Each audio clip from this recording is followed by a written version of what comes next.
Nós que forem entrando, a gente vai acessando. Irmãos, então a gente parou, hein? Nós vamos iniciar a leitura do capítulo 8 de Mateus, né? Estamos lendo, fazendo um estudo, Rodrigo, do Evangelho de Mateus, né?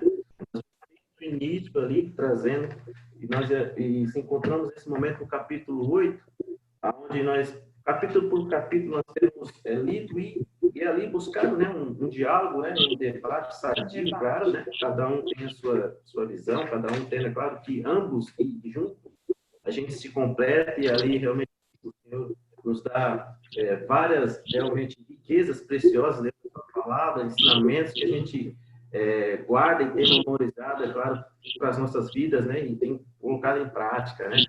E aí nós temos visto no capítulo de Mateus, no Evangelho de Mateus, o qual nós paramos no capítulo 8, né? E agora vamos estar entrando na leitura do capítulo 8, e aí a ação funciona assim, toda hora que você sentir necessidade, né?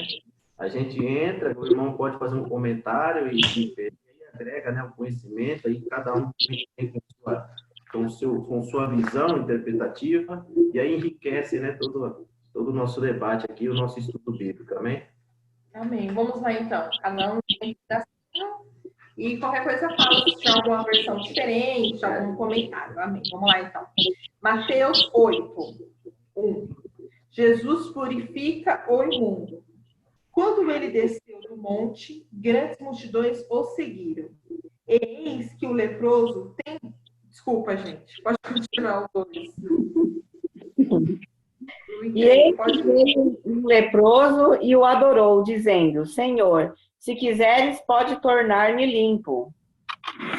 Jesus, estendendo a mão, tocou-o, dizendo: quero ser limpo. Ele logo ficou purificado da lepra.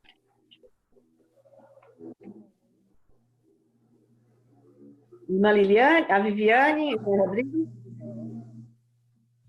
Vista, vai ler o Rodrigo lê, o 4. A Vivi não vai participar da leitura. Não vai participar, não? Tá bom, relaxa. Vamos lá, então. Irmãos, a palavra está contigo. Como é que eu já vou? 28, qual capítulo? Mateus 8, versículo 4, irmão. Por gentileza. Como é que estou um pouquinho perdido aqui?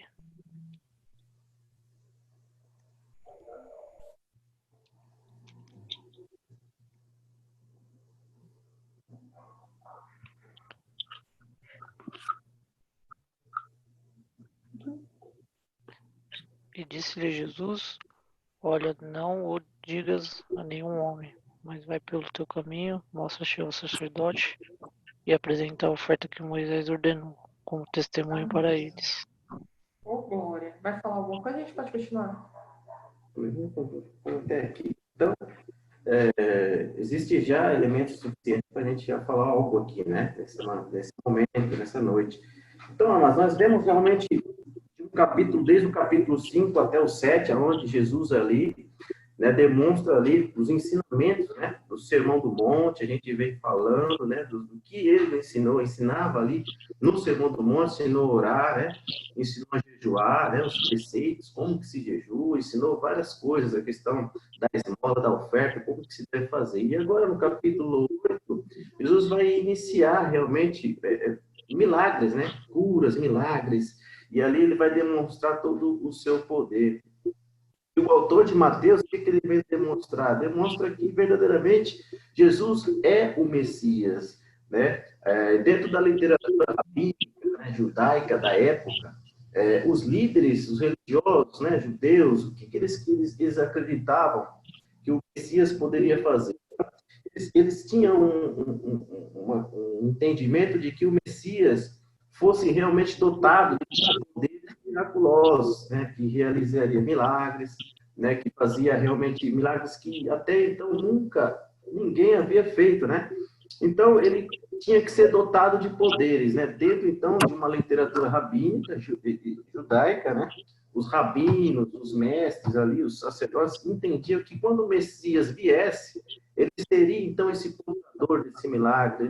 Ele fazia milagres, ele ia curar o leproso, né, até então que uma lepra era incurável, iria fazer coisas que até então ninguém poderia fazer.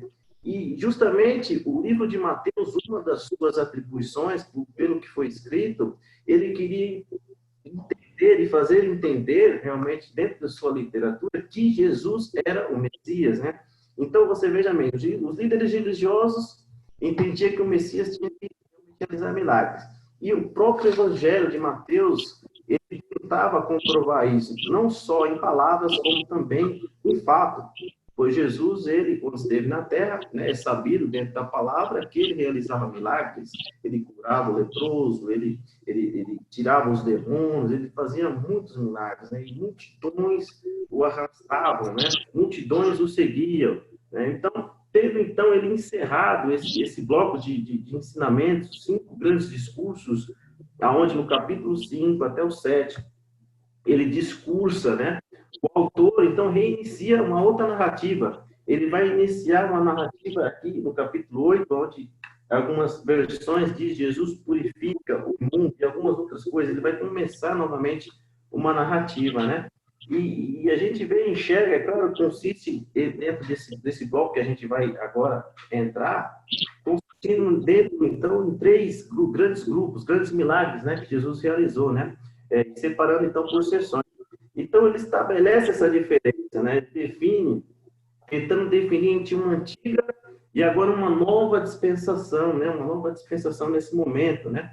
E nessas sessões, Jesus, ele demonstra, então, todo o seu poder, toda a sua autoridade, né? Dizendo que ele era o Messias, enfatizando para aquelas pessoas, não só em palavras, mas também em ação, né? E os poderes da cura do Senhor Jesus, ele tem sido confirmado por numerosas tradições da época, né? Tanto cristãos como também não cristãos. Você veja, por exemplo, no Talmud, diz que Jesus, quando ele curava, né? Ele é uma história que eles têm, diz que Jesus foi enforcado um dia antes da Páscoa, né? Do Pessa, né? E que porque ele praticava bruxaria, né? Então você vê. O próprio conceito judaico dizia que Jesus tinha parte com demônios, né?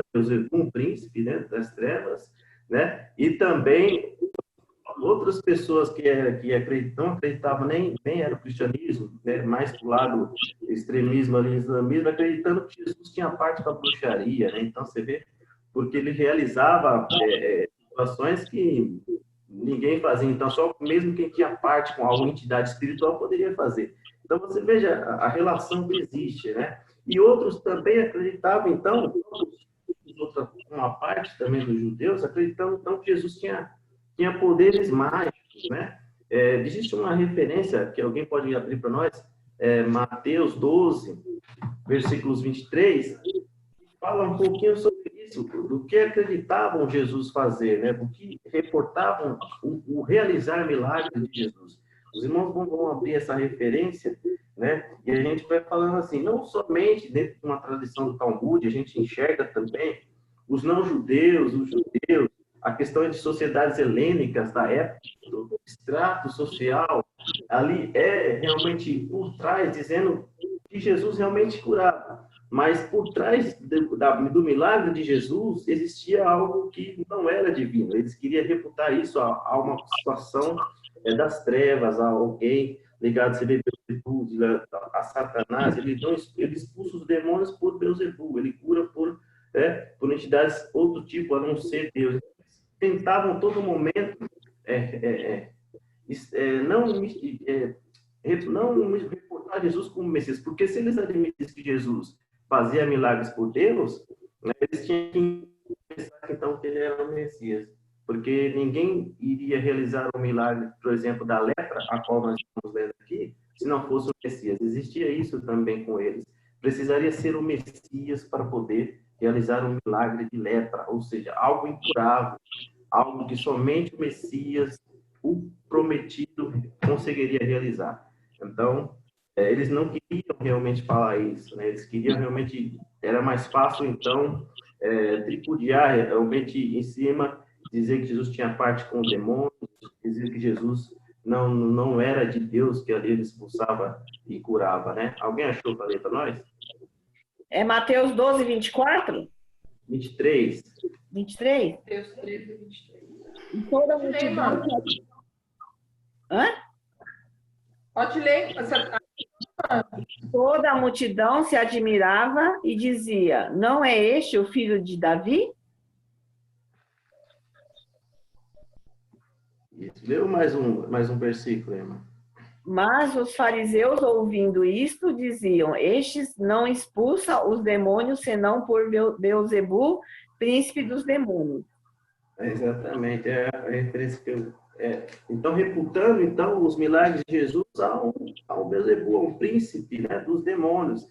Então, mesmo diante do milagre, mesmo diante de algo realmente ali, eles vendo, né, ali aquilo que se materializava na frente deles, ou seja, um cego voltar a ter vista, né, um leproso ser curado ali instantaneamente com a lepra. Então, mesmo assim, eles reputavam, olha, eles têm parte com Deus, eles têm parte com Beelzebul, com Pri. É muito mais fácil para eles dizer isso do que dizer, não, ele é o Messias, ele é o prometido que havia de vir, que os profetas nos falavam já há muito tempo atrás, mas você vê como que o inimigo cega, né? Como que Satanás consegue cegar, mesmo aquelas pessoas com letras, os principais daquela época, né? Que se diziam reportadores, então, de Deus, das questões divinas de Deus, e ainda assim cegaram suas vistas para não poder enxergar o milagre, o Messias, o verdadeiro Messias na frente deles ali, e eles não conseguiam enxergar isso, talvez a cegueira, né, nas suas vistas não faziam eles enxergar, né, meus amados? Você veja que uma lição para nós, porque muito embora a gente pode estudar a palavra, mas a gente tem sempre dentro de nós, né, que nós não possamos realmente deixar que isso entre dentro de nós e que isso gere algo mal dentro de nós, como um orgulho, né, que o orgulho gera cegueira, né, e que possamos sempre manter na humildade, né, irmãos, sempre manter realmente dentro dos princípios, né, que norteiam a vida cristã, né, sempre com a humildade, que sempre vai preceder a honra, né, não o orgulho que precede a queda. Então, aqueles homens já estavam todos cegos, né, cegos pelo poder, cegos pelo orgulho, cegos ali por querer realmente ser engrandecidos e reconhecidos pelos homens, né, meus homens? Então, mas uma lição que nós conseguimos aprender já nesse momento aqui, né, que nós possamos sempre manter a nossa humildade, possamos sempre manter a nossa rotina, sempre buscando ao Senhor, o seu Santo Espírito, para que Ele, sim, nos direcione. E lembrar que sempre seremos instrumentos dele, né? Nós não seremos nada, nós não somos nada, né? Não fazemos nada sem a presença dele, sem ele em nossas vidas, né, queridos? Que nós possamos sempre ter dentro dos nossos corações, né? A todo momento que falar, pode entrar aí e comentar também, hein, irmãos? Amém? Amém. Eu quero falar uma coisinha. Então, a questão do irmão falou que os fariseus consideravam ele como ele expulsava demônios por Beelzebul, né? E essa palavra que você falou me veio à cabeça o 1 Coríntios, né? Aos Coríntios vamos ler do 25, fala assim, ó, porque a loucura de Deus é mais sábia do que os homens, e a fraqueza de Deus é mais forte do que os homens, né? E no 27 fala, mas Deus escolheu as coisas loucas deste mundo para confundir as sábias, e Deus escolheu as coisas fracas deste mundo para confundir os fortes, né? Então, Deus, ele sempre, que nem o irmão sempre fala, né? Ele está sempre de contramão, né? Então, aquilo que o homem... porque eles não acreditavam muito que as pessoas pudessem receber a cura da maneira como ele curava, né? Porque Deus, ele já não se manifestava naquele tempo, né? E aí, através de Jesus, começou a manifestação de Deus. O poder de Deus começou a se manifestar através do Espírito Santo, né? E aí, então, aqueles homens que já conheciam a palavra, para eles, na geração deles, não existia isso. Então, eles achavam que era bruxaria, era coisa maligna, né? Então, eles não conseguiam entender isso. Mas é isso, que as coisas de Deus, né, é loucura. Só quem recebe o milagre de Deus e quem Deus toca é que vai entender, né, o trabalhar de Deus na vida no coração daquela pessoa, vai entender que é Jesus, né? Verdade, mesmo. É isso que a irmã comentou. É interessante, porque você vê o interlúdio aí, a gente vê a história entre o Velho e o Novo Testamento, ali 400 anos. Então, aí as pessoas falam 400 anos que Deus silencia, que Deus não fala mais nada, né? Você vê, já começa Mateus, aí você vê Zacarias ali servindo a Deus, né, como sacerdote, né? E ali, por isso que ele se assusta, o anjo falando com ele ali, porque depois de 400 anos, Deus realmente resolveu falar. Deus resolveu ali realmente através cumprir um plano, né, de salvação para a humanidade através de Jesus. E ali começa novamente uma outra história, né? Um novo recomeço, um novo testamento, né, a qual nós estamos aqui estudando. Então, veja realmente sentido. As pessoas não esperavam a manifestação de Deus mais, né? Havia um tanto desequilíbrio social, né? Então, e os pobres realmente era um sofrimento muito grande, né? As pessoas não tinham muito o que comer, então era difícil, né, a alimentação, então era muito difícil, então havia uma desigualdade muito grande, as pessoas não tinham mais esperança em seus corações, né, e justamente o povo judaico estava sob o Império Romano, sendo subjugado, né, e tantas promessas que estavam ali através sobre eles, e muitos ali já não acreditavam mais que isso poderia acontecer, né? Mas você vê que em vez de Jesus, mesmo demonstrando, mesmo fazendo, ainda assim eles não acreditam. Realmente muito interessante o comentário da nossa irmã Kimiko, que sempre vem realmente na contramão da história. E ele vem. Mas ainda assim, você veja que os sacerdotes, quando Herodes pergunta para os escribas, eles tinham uma data certinha, onde Jesus nasceria, Belém, né? Mas ainda assim, tudo ali escrito, né? Na Torá, não, Jesus vai vir aqui em Belém, vai nascer aqui. Então, da onde vem o Messias? Vem de Belém da Judéia. Então, você veja que eles tinham tudo ali, mas não queriam acreditar, né, queridos? Realmente, aí então, esse 8º capítulo, queridos, nós vamos iniciar essa história. Então, há essas questões dos milagres, né? Esses tipos de milagres que servem de exemplos, então, que Jesus utilizava de servir de exemplos para todos os tipos possíveis. Então, o poder de Jesus, queridos, não se limitava a um tipo de milagres, né? A gente vê que Jesus cura, quando ele cura várias doenças, né? Ele cura diversas doenças, Jesus não se limitava a um tipo só. Ele curava a lepra, né? A paralisia, a febre, né? Doenças de modalidades físicas, né? Mas também ele ia muito além. Ele tirava os demônios, né? Ele expulsava os demônios, né? As curas doenças que eram causadas por espíritos demoníacos, né? Ali. Então, mostrando ter autoridade, tanto nas questões físicas, para curar, como também nas espirituais, para subjugar os demônios, né? Uma palavra ele dizia dele e aquele demônio saía daquela pessoa, né, queridos? E aí, no versículo mais para frente, vai falar muito mais sobre isso, né? Então, esses capítulos, tanto o capítulo 8 quanto o 9, nós teremos aí milagres, mas dentre esses milagres, 9 milagres que são milagres especiais, que nós vamos ver na leitura, vê-los, né? 9 milagres que são inacreditáveis, são milagres que são especiais, né? São milagres muito notórios, né? À vista de todos que Jesus ali realizava, né, queridos? E aí, entrando já na questão do leproso, né? Aí ele fala aí, né? Quando ele desceu do monte, né? Grandes multidões o seguiam. Você vê, o povo ficou tão maravilhado, né? Do que tudo que Jesus disse naquele monte, né? E eles desceram maravilhados. Mesmo muitas vezes, a gente comentou aqui, Jesus indo direto, sendo duro, né? Sendo muito incisivo, né? Ainda assim, aquelas pessoas se maravilhavam das palavras de Jesus, né? Você vê que no final do capítulo 7, as pessoas se maravilhavam, né? Dizendo como que nunca houve pessoas que falavam com tanta autoridade, né? Não como os escribas e os fariseus. Então, as pessoas desciam maravilhadas. E hoje em dia, se vê muito se falando, se o pastor for muito duro, se o pastor falar muitas coisas, as ovelhas vão dispersar, as ovelhas vão embora, né?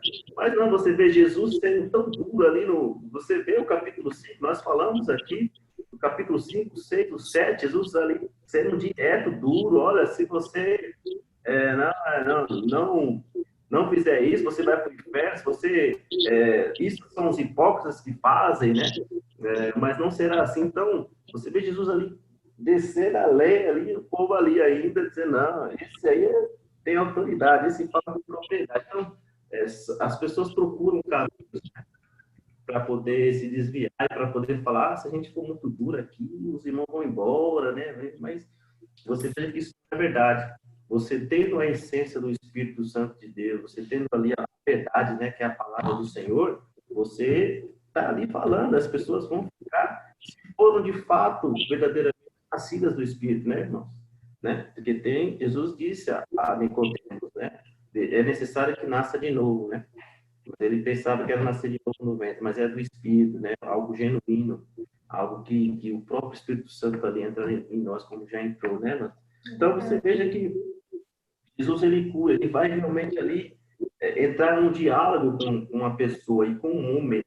Ali a gente vê, quando ele fala, eis que o homem leproso, tendo se aproximado, né, adorou, né, e aí, de joelhos, clamou ao Senhor, né? Se é de tua vontade, podes purificar, né? Se queres, tem outras traduções de se queres, né? Em outras, se você, Senhor, se é da tua vontade, né? Se queres. Então, o leproso ali, naquele momento, não duvidava, ele sabia quem era Jesus, ele sabia que Jesus tinha poder, né? Ele sabia que Jesus tinha ali o poder de poder curar, ele já, talvez na sua vida ele ouvia, né? De alguém que curava, de alguém que realizava milagres, né? Ele via isso, mesmo estando afastado, porque o leproso ele ficava distante, afastado, né, pela sua lepra, né? Porque ela era contagiosa e os judeus eram muito duros com aquela pessoa que tinha lepras, né? Ele era imundo, né? Da sociedade. E ali ele procurou Jesus. Olha, se queres, se podes, o Senhor pode me curar, né? E aí a gente entra uma questão, né? Muitas das vezes aquele homem ele cria realmente muito mais facilidade no poder, né, milagroso, do que no amor milagroso de Jesus, né? Então ele não conhecia o amor de Jesus que tinha no próximo, né, das pessoas. Ele cria mais na questão do milagre, né?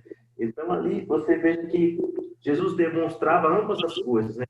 A questão milagrosa, como ele detinha um amor por nós, né? Como ele amou tanto nós que ali morreu por nós naquela cruz do Calvário, né, queridos?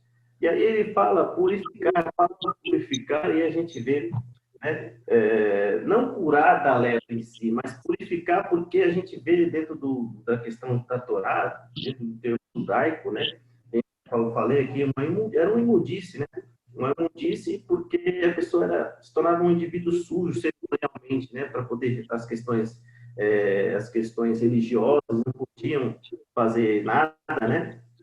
E aí limitava ele, né? Limitava as atividades, a adoração dentro do conceito de religião da judaica. Então, a lepra, ela tipificava mais ou menos a questão, muitas vezes, o pecado, né, queridos? Se a gente for ver no Velho Testamento, lá na questão, né, em Números, a gente fala, trata da lepra de Miriam, né? E ali você vê Jesus, Deus castigou ela com uma lepra, né? Porque ela estava ali cometendo uma rebelião ali contra Moisés, e ali Deus castiga ela com uma lepra. Está em Números 12, versículo 10. Né? E aí você tipifica um pouco de uma versão também pelo pecado, né? Porque ali o pecado te afasta de Deus, né? O pecado também cria barreiras, né? E muitas vezes muitos pregadores da questão de la lepra de Naamã, porque te afasta de Deus o pecado, e ele não queria ser purificado, né? Então, toda uma questão de purificação também, dentro de uma questão cristã, né, também. Então, e aí, vários outros livros, a gente sabe que Lucas, Marcos também trata realmente dessa questão dessa história desse homem, né, em si, e Lucas vai um pouco mais a fundo, ele diz que aquele homem estava coberto de lepra, né, ele estava coberto de lepra, né, e a sua condição era horrível, né? Demonstrando essa condição daquele homem que estava muito horrível, muito feio, né? E Lucas ele dá mais ênfase, ele retrata aquilo que Mateus está falando aqui, falando que ele era apenas um leproso, mas Lucas vai mais além, dizendo que ele estava totalmente coberto de lepra, né? Está em Lucas capítulo 5, que narra essa história também da lepra daquele homem. E então ele precisava de um verdadeiro milagre. Ele precisava de um milagre por completo. Ele estava totalmente tomado pela lepra já. A lepra já tinha pegado totalmente os seus corpos, né? Totalmente tomado até desde a planta dos seus pés até a cabeça, né? E ali, né, no último ato, ele ali se ajoelha e ali clama ao Senhor. Então Lucas também ele dá uma condição de humildade e insistência, né? Aquele homem tinha muita humildade e insistência, dizendo para Jó, prostrado, né, dizendo, suplicando ali a Jesus pela cura, né, pelo milagre, né? Se tu quiseres, pode me purificar. Né? Então aí Jesus ali usa toda a sua misericórdia, né? Toda a sua graça, né? Então, bem realmente, Jesus realmente dizendo, eu quero te purificar. E ali ele estende a mão e toca o leproso, ele é curado, né, queridos? Então a lepra era algo terrível naquela época, algo repugnante, contagioso, né, queridos? E incurável. Então, você vê, imagina você viver afastado de uma sociedade, você viver ali excluso, né, por uma doença que você, sabendo que você nunca vai ser curado, você sendo ali muitas vezes humilhado por uma sociedade, você ali vivendo muitas vezes de migalhas, porque precisava de alimento também. Às vezes ali as pessoas às vezes jogavam pão ali né, no espaço que eles estavam ali, como se fossem animais, né? Então a gente pensando um pouco de como era difícil naquela época ser um leproso, de como era difícil ainda ter doença. Imagina se ter lepra, né? Porque isso condicionava a pessoa imunda, né? Então vendo pelo prisma do outro lado, vendo por uma questão de a gente se passando por leproso, né? A gente vê naquela época ainda, né? O sofrimento, né? Talvez muitos ali desejariam a morte, né? Talvez muitos desejariam a morte. Eu quero morrer porque a vida está talvez muito mais difícil do que eu, né? Estaria morto. Então, eu quero muitos ali com certeza que uma morte, porque talvez dentro da morte obteriam um descanso, né? No modo de pensar deles naquela época. Então, você veja ali aquele homem ali, talvez ali rompeu as barreiras, né? Porque ninguém poderia sair ali do espaço, né, da cidade depois para poder ir para a cidade. Então ele rompe e ali ele corre, ali se encosta aos pés de Jesus e ali realmente suplica: Jesus, tu podes me purificar, né? E ali ele teve um encontro com Cristo, né? Com Jesus Cristo. É muito bonito, né? E é muito emocionante a gente ver e prestar realmente muita atenção. E aquele homem nasce de novo, né? Uma nova vida, né? Um novo recomeço, né? E trazendo para um campo espiritual, muitos hoje realmente precisam, né, de um encontro com Cristo, né? Aí a gente lembra o momento das nossas conversões, é claro, quando a gente encontrou a Cristo, né? Quando a gente estava realmente em momentos difíceis, onde nós não tínhamos mais para onde ir, né? Então, nós precisávamos ter um encontro com Cristo. E aí, Jesus nos dá a sua graça e nos permitiu, pela sua infinita misericórdia, né, queridos, alcançar aí essa graça. E hoje nós somos libertos e salvos pelo nome de Jesus, né, queridos? Então, da mesma maneira que aquele homem não existia saída, não existia esperança, né? Nós estávamos, muitos de nós, assim, né? E a gente parando para pensar, fazendo essa analogia, né? E a gente uma graça infinita e redentora, tanto como Jesus usou para aquele leproso, como para nós, né? Sempre temos que mostrar algo dentro da palavra, trazer para a nossa realidade, né? E lembrar toda a nossa trajetória e tudo que a gente passou lá atrás, a gente sofria, né? A gente era humilhado por Satanás, né? A gente era ali, às vezes realmente ali quem de nós nunca não desejou a morte, né? Muitas vezes eu não quero mais viver essa vida. Eu quero morrer logo para acabar com o sofrimento aqui na Terra, né? Então, são momentos dramáticos, cada um tem a sua história de vida, mas aí o Senhor Jesus vem e te estende a mão, né? Assim como ele fez com o leproso, né? Eu quero. Então somente a gente ali não tinha mais nem força, né? A gente se humilhou e se ajoelhou, ele suplicou: Jesus, tu és a única esperança, tu és a minha única esperança, né? Eu quero ser curado por ti, ter uma vida contigo para sempre, né? muito bonita, né, queridos? Amém. Né? Os irmãos querem comentar alguma coisa? Aqui você ainda vai para o 3, né? Eu acho que eu li. Aqui né? Deliciado, tudo Pode comentar o detalhado. Pode falar. Não, é o 3, eu acho lindo, né? Que Jesus, ele fala, e Jesus, estendendo a mão, tocou, né? Então, maravilhoso, né? Jesus não se importou que ele era leproso, né? Aí ele tocou nele. Verdade. Nem tinha coragem de ficar leproso, né? Nossa. E eu creio que a gente também foi tocado por ele, né? Glórias a Deus. Não tem dúvida sobre isso. Aleluia. Glórias a Deus. Louvado seja Deus. É verdade, irmão. Não, é realmente algo que não se podia fazer, você tocar em um leproso, né? Algo que era os judeus, nosso sistema religioso, visse Jesus fazendo isso, você automaticamente ficava contaminado. Você tocasse naquela época em algum leproso, está contaminado, vai ter que ficar junto com ele. Então você veja realmente a crueldade que se fazia, mas Jesus não estava prestando atenção nisso, ele realmente sabia o que ia fazer, né? Tocar aquele leproso para que ele seja curado, para que ele fosse curado.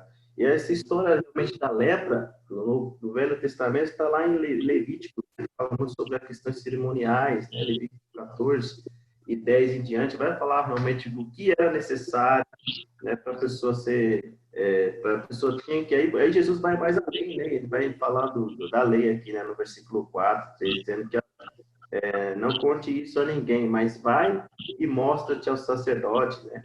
E apresenta a oferta que Moisés determinou para servir de testemunho, né? Então aí Jesus dizendo lá o que está escrito em Levítico, né?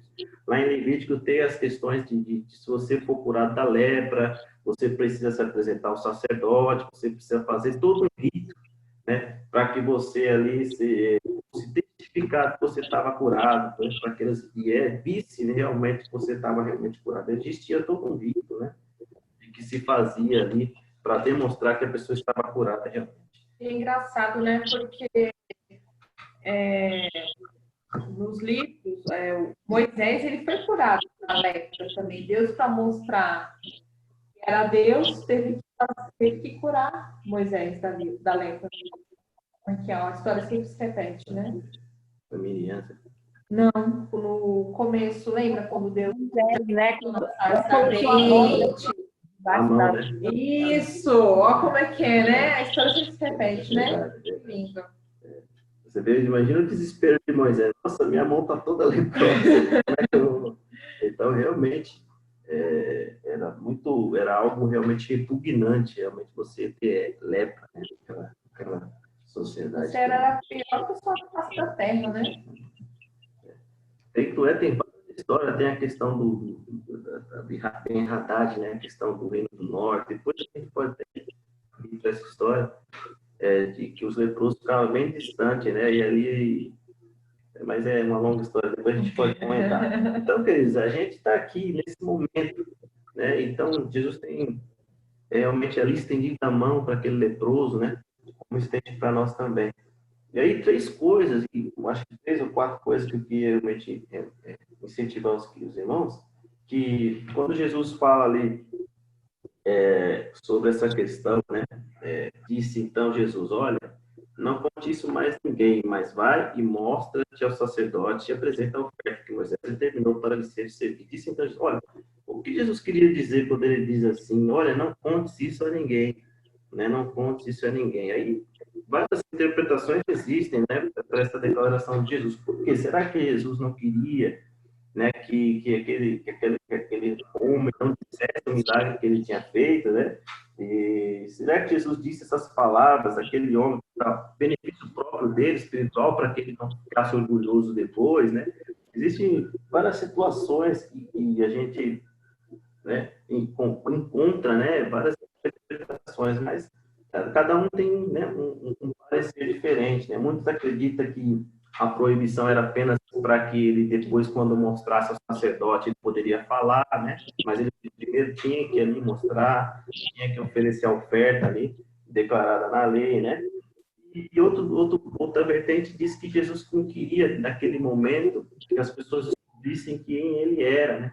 Se quem ele era de fato. Então, existia um período que Jesus não queria se mostrar muito, né? Porque todo momento as pessoas queriam fazê-lo rei já, queriam pegá-lo já para poder fazê-lo rei. O povo, né, queria aclamar ele como realmente o Messias. Jesus se escondia, corria, né? E ali no meio da multidão as pessoas não viam mais ele. Então, existem várias correntes, né? Por que Jesus disse para aquele homem, olha, não conte isso para ninguém, não conte, não fale, então é um segredo, né? E aí tem essas questões. O que os irmãos acham que é que Jesus falou isso? Tem várias passagens, né, que ele fala isso, né? Não foi só nessa ocasião, né? Teve outras ocasiões também. Eu não me lembro onde que é, mas também quando ele multiplicou, não, quando ele transformou água em vinho também, né? Ele falou, mulher, ainda não é chegada a minha hora, né?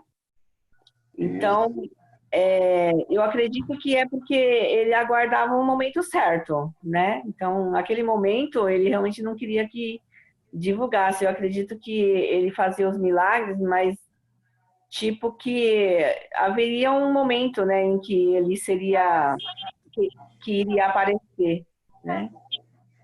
Verdade, pode ser também. Alguém, os irmãos que tem alguma ideia, os outros irmãos? Diferente? Você tem alguma? Não, acho que eu concordo com a comigo também. Não. Quer falar um pouquinho, Rodrigo? Não, a mesma coisa. Então, aí tem uma referência que tem aqui, eu acho que Mateus, a irmã tirou do Mateus 12 aí, irmã? Ainda está com ele aí? Tá fácil aqui. Mateus 12, o versículo 15 e 21, sustenta mais essa hipótese, né? De que realmente ele não queria realmente se mostrar, né, naquele momento e queria realmente mais para frente demonstrando, né? Embora ele realizasse milagres, ele fazer tudo isso, ainda ele queria ficar ali né?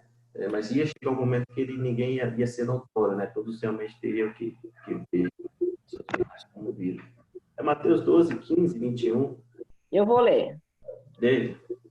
Jesus, sabendo isso, retirou-se dali e acompanhou uma grande multidão de gente, e ele curou a todos, e recomendava-lhes rigorosamente que não o descobrissem, para que se cumprisse o que fora dito pelo profeta Isaías, que diz: Eis aqui o meu servo, que escolhi, o meu amado, em quem a minha alma se compraz. Porei sobre ele o meu espírito, e anunciará aos gentios o juízo.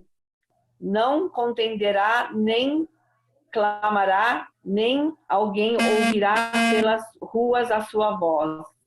Não esmagará a cana quebrada e não apagará o morrão que fumega, até que faça triunfar o juízo.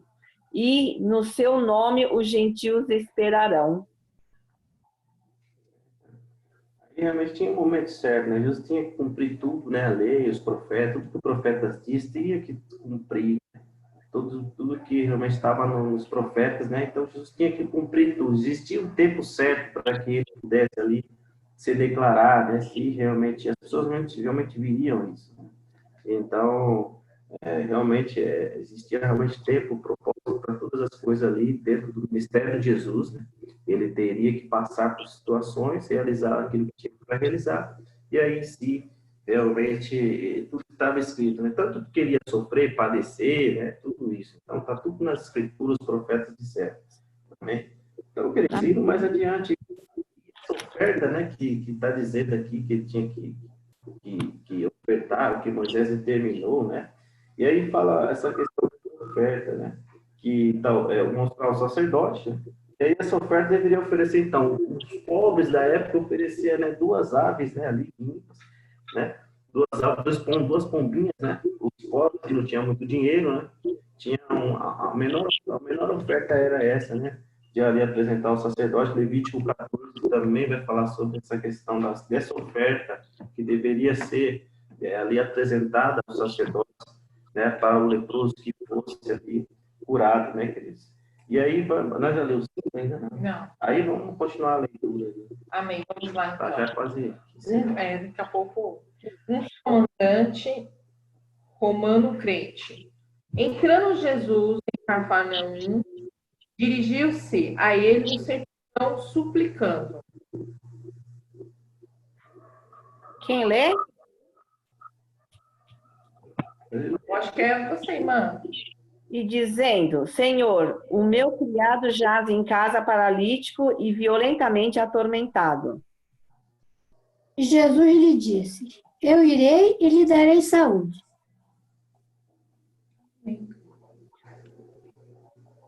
Irmão Rodrigo? 8, irmão, por favor. Qual parte que eu perdi aqui? É o Mateus 8:8. 8:8. 8.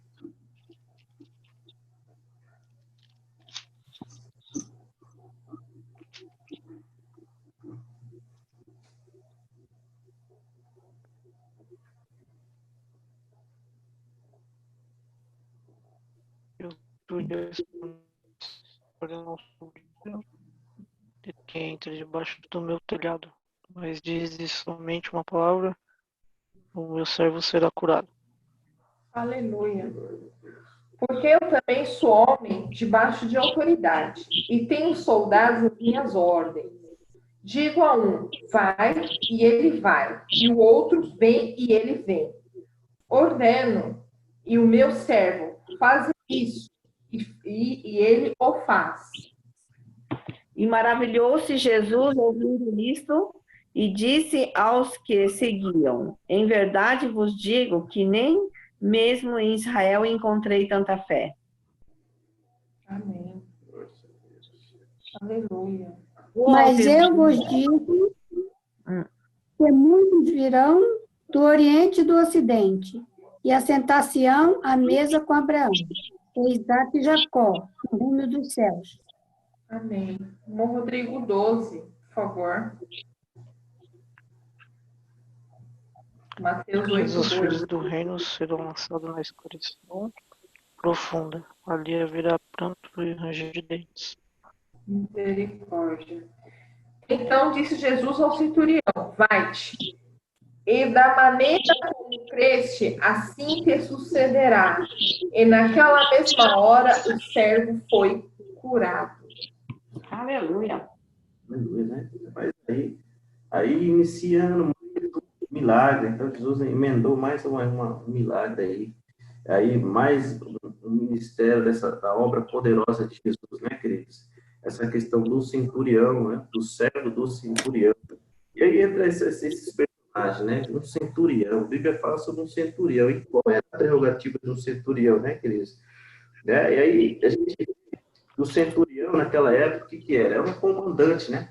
Comandante militar, né? Que tinha uma centúria, né? Ou seja, uma companhia dele, ele tinha poder sobre 100 homens, né? 100 homens ali do exército, né? Ele tinha ali autoridade sobre esses 100 homens, né? Por isso que lá na frente ele mesmo vai dizer, né?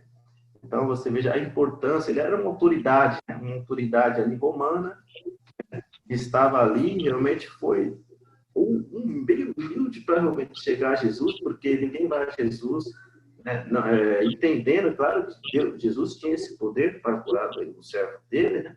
Então ele vai até Jesus, mesmo sendo romano, mesmo pertencendo a uma cultura paganismo, né? Que pagã, né? Que cultuava vários deuses, né? Politeísta, né?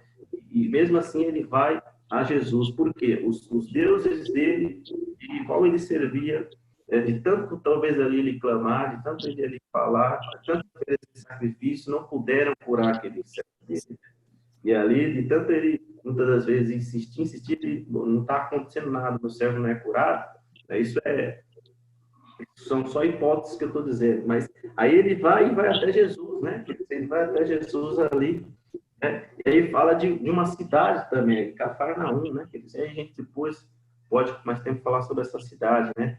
Cafarnaum, onde Jesus também sempre esteve, né? Ficou muito tempo ali em Cafarnaum, realizando milagres, estudando também, né?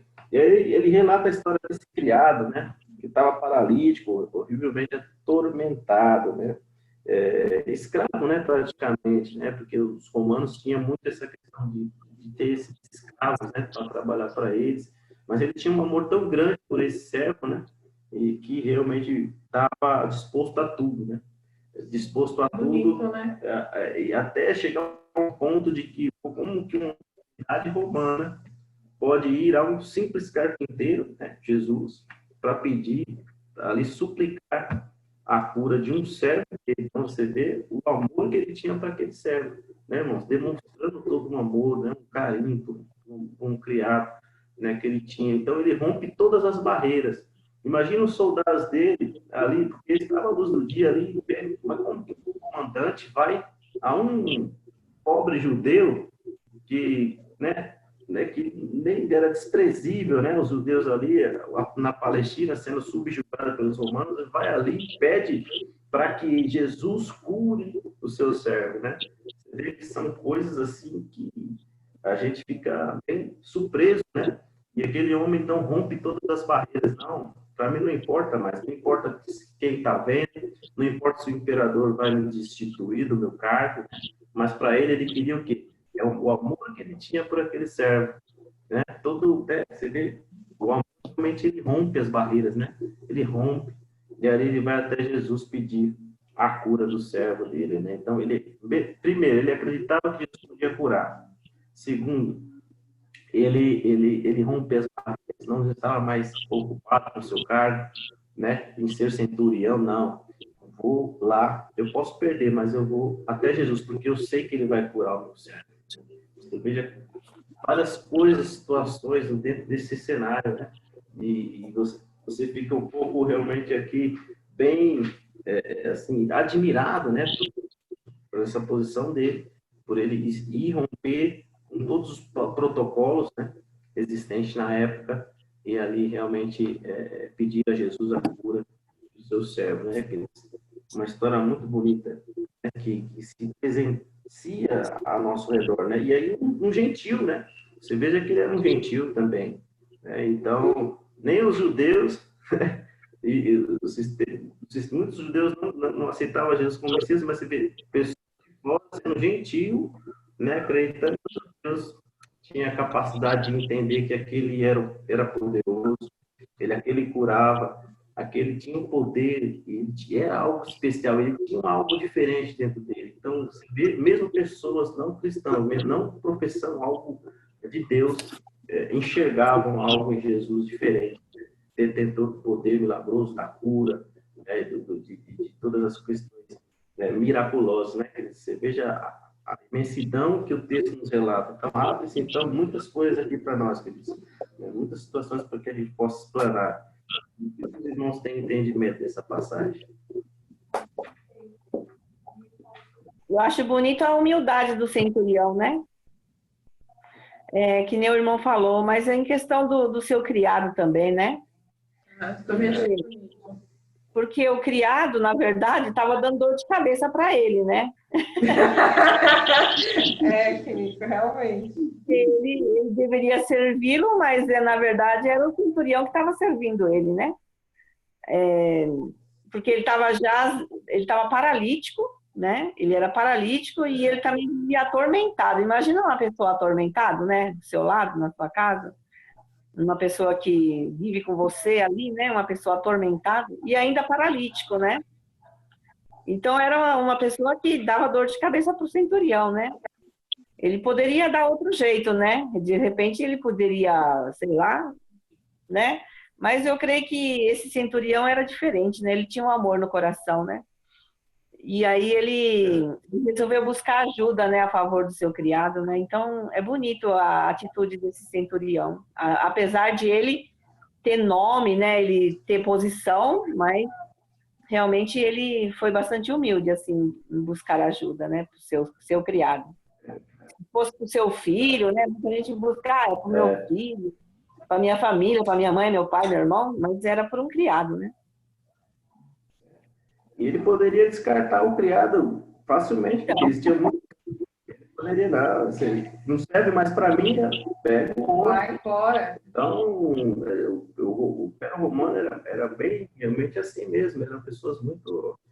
Eles utilizavam pessoas como pessoas descartáveis. Então, quem não tinha cidadania romana era descartável, era escravo, era desprezível. Então, é bem assim mesmo. Ele pegava as pessoas que já não tem utilidade mais, joga na sarjeta, ou mata, passa a espada. Então, era muito bem assim, era bem ruim, bem realmente cruéis, né? Mas esse setorial, ele fugiu a regra, né? Então, ele vai ali realmente quebrando todos os paradigmas, como a gente já disse, realmente mesmo, falando tem posição, mas o amor ao criado, né, fala mais alto, né? O amor ao próximo. E Jesus com certeza enxergou isso nele, né? Jesus realmente já via o entendimento do que as pessoas estavam pensando. Jesus era Deus, né? Ele já sabia a intenção das pessoas, ele já sabia o coração das pessoas que era bom, se elas sabiam com intenção. Qual a intenção do coração, né? A motivação. Então ele já sabia, né? E ali ele, com certeza, ficou admirado, né? Com aquele centurião, porque não era comum, né? Talvez até os seus discípulos, quem estava ao redor dele, né? A multidão, talvez pensavam, eles vão vir prender Jesus. Quem sabe eles pensavam, o cara... É verdade. Prender Jesus, né? Fazer alguma coisa, né, de ruim, mas não fiz, né? Ele surpreendeu, com certeza, eu acredito, a todos. É por realmente ali se humilhar praticamente, né? Ali, e disse, não sou digno, né, que entre na minha casa, né, debaixo do meu telhado, porque Jesus, ele sabia que ele era alguém que cultuava vários deuses, né? Então, como Jesus vai entrar lá, Eu não tinha pensado dessa e maneira, vai mas ser tudo, né? Então, estava assim, incenso, aceso lá, então, ele falou, não, imagina a vergonha, sentiu vergonha, né? Não sou digno, né? Apenas uma palavra tua e meu servo será curado, né, Márcio? Aleluia, Jesus. Já estamos avançados nas horas, né? Acho que tem alguns versículos para nós mastigamos na semana, né? Para discutir é muito né? É? A gente vai fazendo a leitura, meditando, para a semana que vem a gente trazer alguma coisa. Vai mastigando, vai meditando e com certeza a gente enriquece mais ainda, né? Mas tem muita coisa aqui que a gente dá vontade de continuar. Mas é importante, né? Os irmãos vêm do trabalho, né? Nós temos aqui Nico, o Rodrigo também, né? Também seus afazeres, mas de uma hora, né? Para a gente não ficar sem... cansativo, né? Assim, perder depois o propósito, né? Amém. Vamos estar orando ao Senhor, né? Entregando a Ele. Parece que caiu. Não. Não caiu, não. Ixi, agora caiu. Cadê ele? Meu Deus. Ih, acho Na hora que da oração. caiu, né, Daqui a irmão? pouco ele volta. Daqui a pouco eles voltam. A irmã Liliane coloca outro celular e volta. É, Eu vi na Igreja Bíblica Cristã, da página que o irmão Antônio coloca, eu vi uma pregação que ele fez, acho que de madrugada. Nossa, foi muito lindo, né? Que falou da Naamã. não vi. Tá no canal nosso? Tá no canal do YouTube, no YouTube, Tá no tá? YouTube. Da Igreja Vou ver se Bíblica. eu Agora que colocou. Você viu? É um que... Hã? Foi Você agora que viu? colocou esse vídeo? Então, não lembro que dia foi, mas... Foi embora! Oi, irmão Antônio, eu estava comentando que eu assisti aquela pregação que o irmão fez do Naamã. Muito legal, hein? Nossa, gostei demais. Vou ver se eu lá. Você estava pregando sozinho, acho que você estava fazendo de madrugada, né? No WhatsApp. Amém. Amém. Tem umas pregações lá que a gente... Pessoal, que Israel perdeu a guerra por causa do pecado do Naamã, né? Ah, sim. Tem várias Nossa. coisas lá, irmão. Muito bom, hein? Depois, irmão, coloca lá no coisa que a irmã Elinéia quer saber e o irmão Rodrigo também. No grupo, né? Eu coloco. Amém, meu querido. Eu quero agradecer aos irmãos. Os irmãos têm sido muito bênçãos na minha vida. A irmã Elinéia, a Quenico, a Liliane, o nosso irmão Rodrigo. Quero agradecer a vocês, né? E cada dia mais o Senhor tem nos agraciado, dado essas oportunidades, né? Como hoje, de poder cada dia mais explanar a palavra dele, né? Eu Estou muito feliz. E me fortalece muito e quero agradecer os irmãos, as irmãs. Cada dia vem acrescentar na vida dos irmãos, amém? Grandes coisas o Senhor tem a fazer na vida das irmãs, dos irmãos, e com certeza creiam que Deus tem algo muito especial para cada um de vocês, e principalmente nesse momento histórico em que vivemos, tá? Cada um de nós, algo muito especial. Pensem nisso, guardem no coração. Deus tem falado comigo isso. Todos vocês têm algo muito especial para realizar aí nessa final de carreira, né? Nessa final de luta, de batalha. As batalhas vão se intensificar, mas Deus tem dito para nós. Continue firme, continue nessa simplicidade, continue buscando a face do Senhor, que grandes coisas Ele faz nas suas vidas. Muitos milagres acontecerão e muitas coisas que a gente nem imagina que a gente acha que não vai acontecer, Deus irá realmente colocar em nossas vidas. Amém, queridos? Vamos venha crer cada dia.